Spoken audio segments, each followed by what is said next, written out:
Ayan, mga idol, dito lang kami ni Erwin Piugo Agudo sa kanya kulang-ulo.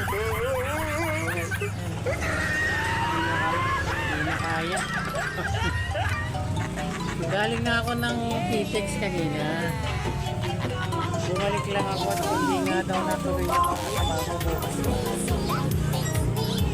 Nagastusan lang ako mga ito na pamasahe, mabalik-balik. Kaya ang ginawa ng inyong idol na magbubukit, umuwi na lang. Pagkawarating ang bahay, na rin sila ako dito kay Piugo Agudo.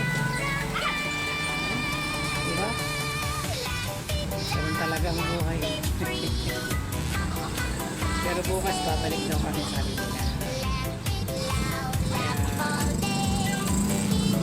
abangan natin bukas. Patutuloy na sila.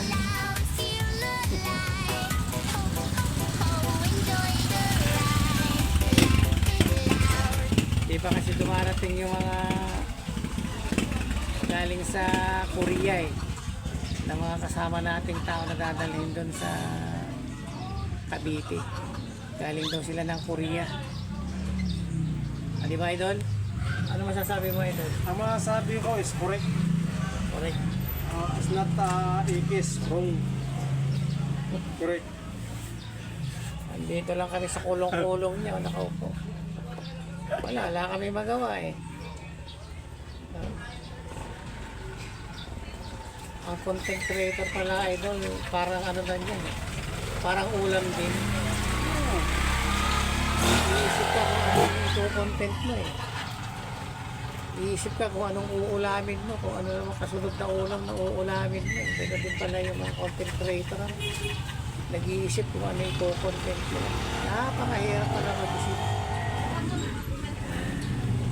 Kahit na ano na lang.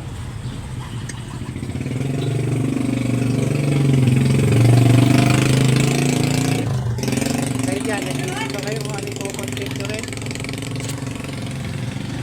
Ikaw, idol, nag-iisip ka ba? Okay, idol, nag-iisip ako idol kung ano yung content ko. Kasi yung ibang nag-content, nagpapugdo-bugdo. Kanin sa mga akidim na yung pugdo, paghahigahi, okay na, paghahigahi. Yan ang masasabi ko, idol. Ako pala si Erwin Piugo Agudo, guys. Shout out lang.